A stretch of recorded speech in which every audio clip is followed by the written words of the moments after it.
Welcome to the Lily and Eagle podcast. I'm called Kevin. And I'm Larry. Last time we spoke about how someone is constructed, and we identified or we noticed three things: the body, the psyche, and the mind. Today we're hoping to just focus on the body, and that's hopefully will bore the hell out of people for 10 minutes. Okay, so when we looked at the constitution of a human being, we said that the body had organs of sense, taste, touch, all those things, that allows us to come into contact with our surroundings. And also, which we didn't really speak about, allows us to do things physically: walking, lifting, carrying, smiling. There's movement. The body can move, not just receive sensations or create sensations. And there is a third factor which is perhaps unique to a human being. They have the relevant organs in the throat, for instance, in order to speak, to enunciate words, which is fairly unique, if not completely unique, to human beings on Earth. Now, it doesn't mean animals can't communicate. They do communicate one with the other, but you can't have a deep philosophical discussion with your cat apart from food, which is a very deep philosophical thing for the cat, but fundamentally... But they're not particularly interested in relativity. Relativity, for instance, or quantum mechanics, even though they are quoted as being, is the cat dead or alive in the Heisenberg experiment, I always find that a very funny one, because one belief in quantum mechanics is that consciousness... would define whether the cat was dead or alive by a human being, and it had to be a human being looking in the box to see whether the cat was dead or alive, quite forgetting that a cat does have its own consciousness, so it itself could collapse the wave equation one way or other. But anyway, that's another subject. So essentially we have the ability to speak. We have brain centers in the brain for language. We have the wherewithal to control our vocal cords and what have you. And it is something that's distinctive for the human body. But I'm more interested in asking the question, if we've got a body, and I think most people say, well, of course I have, why are you even asking? Yes, well, you've got a body. What do you need to do to look after that body? And the question is, what are the characteristics, the essential characteristics or the essential needs of a human body? And it comes down to basically two, which is exercise on the one hand, and on the other hand, the diet, the nutritional diet. Now, people don't even realise it. You can give the body almost any food you want, and it has the ability to extract out of that food all the essential things that it needs. All the minerals, all the vitamins, you name it, the body can do it.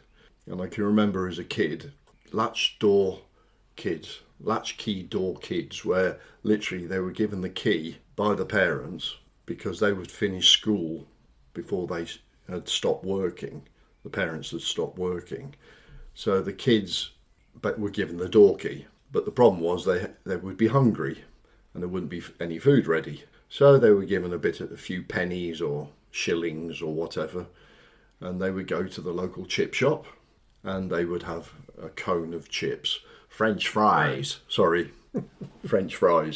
So if you looked how those chips were prepared from a potato, soaked in water overnight, and just amazing there would be any nutritional value in those chips. And yet the body was able to extract enough vitamin C from those chips to ensure that the child didn't get scurvy. So the body is amazing at getting what it needs. Yeah, you hear stories about pregnant women, for example, eating plaster to get calcium. Or yes, they have a, what's the term? Craving for A craving for some this or really that. strange food, pickles and ice cream. or anchovies, and because they need the salt, or because they need this particular protein, or so the body can do that to you. And in fact, I can remember once I'd been on a beach in Greece all day, and I hadn't really taken enough liquid, and then basically I got heat exhaustion, and I was shaking and wobbly, and I thought I was going to collapse. And in my head, I got an image of some crisps, salted fried potatoes that they sell in bags and what have you. Just had that image in my head. So I said to my partner at the time, I said, I just need some crisps. And she thought, she was freaking because we were in the middle of nowhere and there would be no doctors, no nothing. And it was just that, you need crisps.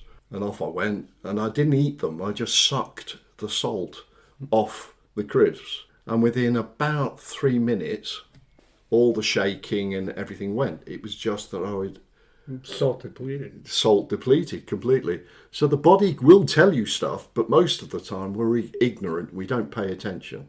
But the main message I would like to say is that if you eat a broad diet as wide as possible of all the different proteins, carbohydrates, and all that kind of stuff, the human body is really, really good at breaking it down and assimilating what it needs. And if you do go on a diet, sometimes you need to, then that's fine. But if it becomes the norm, be aware that you might be damaging your own body because you're not eating properly. So that's basically, the body knows how to look after itself. It knows how to balance and maintain balance within itself. And basically, our job is to stay out of the way.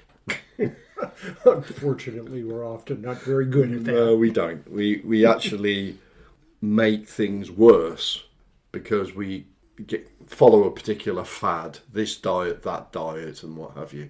And we get addicted to things. Yes. One of the things, addiction is definitely one. Chocolate. Actually, chocolate addiction can often be because you're not getting enough chrome in your diet.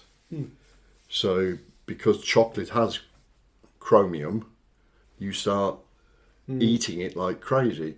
There's lots of examples like that we start doing silly things in terms of diet. Exclusion diets. I'm going to get rid of all sugar. Okay, why? I've got candida.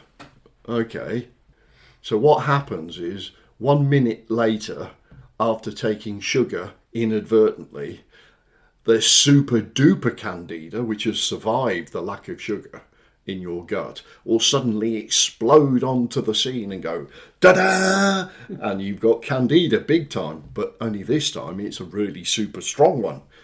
So rather than doing that, what you should do is go the other way and say, I need to put lots of other bacteria into my body to compete with the candida so that the candida isn't the main bacteria.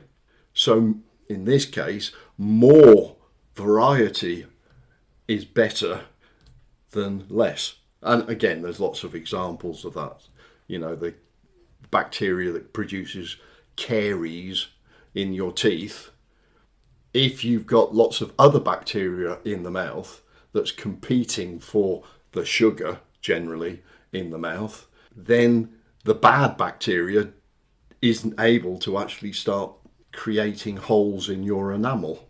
So more in general is better. A broader biome in your stomach, good, in my opinion. But go and research it yourself. You'll discover a lot of interesting things out there. But if you get into one diet and one diet only, and after 20 years you're still doing it, I guarantee that you'll have loads of other problems. Eat broad, eat wide, be happy, that's it. And if you have a binge on chocolate occasionally, okay. Well, just imagine, it could be that I need chrome, because it's a very, very, very rare mineral to find. In fact, in Britain, we used to buy, before we joined the EU, we used to buy wheat from Canada, and Canadian soil has chromium in the ground, which then gets transferred to the wheat. Post that, we bought our wheat from France, where there isn't chrome. So there was a kind of spike of people in Britain who were having problems with lack of chrome. And what will that produce in the person? A continual sense of tiredness. So there's a huge amount of information about this. But if you can't be bothered with all that information, and I understand because it's unending, the amount of information, just eat broad and wide. Broad and wide. Lots of variety. And that's what you should do for your children, so that they get used to all sorts of flavours, tastes, this food, that food, this protein, that. It will really help them, because we don't have a broad enough diet in the West. Absolutely. Mm-hmm. So that's it. That's what I really wanted to say. In terms of exercise, well, of course, you can become a nutter and you can start running as if you were an addict. And guess what? Very often people do become addicted to running. You don't need to run. Just do walking or Tai Chi or yoga or any of those things that you find suits you. There's no, this is the right way, this is the wrong way. But generally, it's a very old saying. Yes, my dear, everything in moderation. And that's what we should be doing. Nothing to excess. Unless you're experimenting and you want to find out what excess feels like. But again, if it becomes the norm, your body will start controlling you rather than you having some sort of directional control over the body. The main point is to have consistency in getting some kind of exercise. A sedentary body is not going to be a healthy body. Correct. Generally. If you're sitting in front of a television, computer, iPad and what have you, and not walking at all, then one of the fundamental things that a body does, which it moves, you're not maintaining that movement. You're not maintaining your muscles and all that kind of thing. And then it's not going to be available to serve you for the other things you want to do with it. Yeah. Take the extreme on Space Station. To begin with, they didn't really take into account that when you go running or walking, you're running and walking against gravity. And in doing so, you're basically jolting all the bones in the legs, and that creates the body's need to deposit calcium on your bones. And if you go into space, you lose a lot of bone mass because you're not actually getting the jolting. So they devised these things of bungees, big elastic bands, pulling these people down onto a treadmill in space in an attempt to create a sort of artificial gravity for them, which makes me just say good luck Elon Musk when you go to Mars, because actually the whole body structure will change. And more than that, all the calcium in the bones will have to go somewhere in the body. And what will the body do? It will excrete it out. But in doing so, it's more than likely you will end up with large numbers of kidney stones. And I'm sure if you meet anybody who's had a kidney stone, you will know that they are absolutely agony. So if you go to Mars and you haven't got the techniques to deal with kidney stones, but there's hundreds of other issues associated with the physiological change, I think it's going to be very difficult. Very, very difficult to set up on Mars. But if he wants to do it, right, be well. Be happy. And don't call me.